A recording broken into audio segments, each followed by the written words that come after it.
Bring in CNN commentator Marc Lamont Hill and also senior media correspondent Brian Stelter, who's in D.C.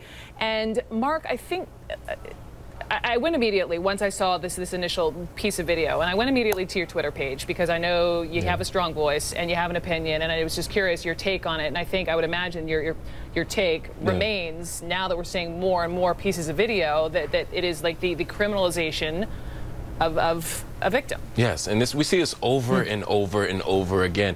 Whenever there's particularly a black victim, we begin to delve into their life, into their behavior, and we end up putting them on trial as opposed to the person who killed them. And in this case, even before I knew that there was no connection between the shoplifting charge and the cop stop, I still said these two things are not connected. This is not a capital offense. Even if he did commit a crime, that doesn't make you deserving of lethal force. And if your hands are in the air, you shouldn't be shot. You know, if Paul Callen were sitting here and he was an attorney basically arguing it does matter, and he said it matters because with this police officer who did not know about the robbery, Michael Brown knew about the robbery, and that would predicate aggressive behavior potentially toward an officer, which could then predicate the defense of force. That's jumping to a lot of reasonable conclusions, argument, but that was his argument. It's a bit of a leap, and it's not necessarily consistent with the witness reports that we've heard all week, and it's not consistent with where he was shot and how far he was from the police car. Right. So those facts that we have access to don't bear that out. But as an abstract idea, absolutely, that could matter. Stay with me because I want to broaden this out. But Brian Stelter, to you,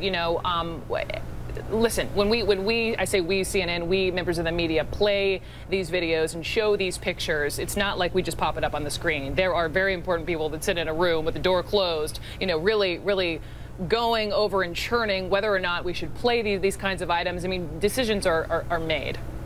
They are, and it's important not to run them endlessly on a loop. It is important to run them. We do need to see it, but we also need to be aware of all the context. And I love the banner. It was on the bottom of the screen when we were showing the video. It says, police detail robbery, but not shooting. That is where the focus still needs to be. If you're a cynic, you might suggest that this press conference this morning happened, and we heard all about the robbery, but we still haven't heard the details of what happened with the shooting. And in the immediate aftermath of the shooting, when a young man's body laid on the ground there for hours and then was pushed into the back of an SUV. If you're a cynic, you might think the police were trying to distract us from those questions.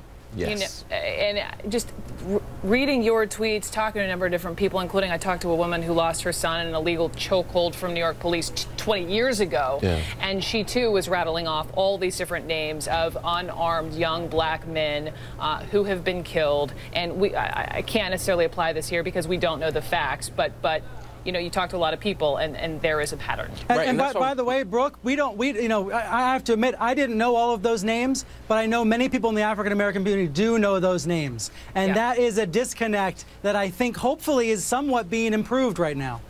Absolutely. I mean, just in the last few weeks with Eric Garner and Renisha McBride, the trial of her killer was a few weeks ago, we keep bringing these names back out because we don't want people to forget them. But it's a very consistent pattern of unarmed black people who are getting killed through extrajudicial means, through law enforcement. And so when they say, well, give the police the benefit of the doubt, if this happens every day or every 28 hours, as one study suggests, then it's hard to keep giving people the benefit of the doubt. There isn't that much doubt. Now, again, we need more facts here, more evidence, but the evidence does not look good. And the release of a tape, coincidentally on the day where we get the officer's name, to me does nothing to undermine the argument that this is wrong. Apparently a lot of the details haven't come out, just according to the prosecuting attorney, because they don't want to taint witness statements, because what we don't know is what happened, what led up to those 4, 5, 6 shots that ultimately took the life of Michael Brown. Marc Lamont Hill, thank you so much, as always, and Don Lemon and Brian Stelter, thank you guys very much. Coming up.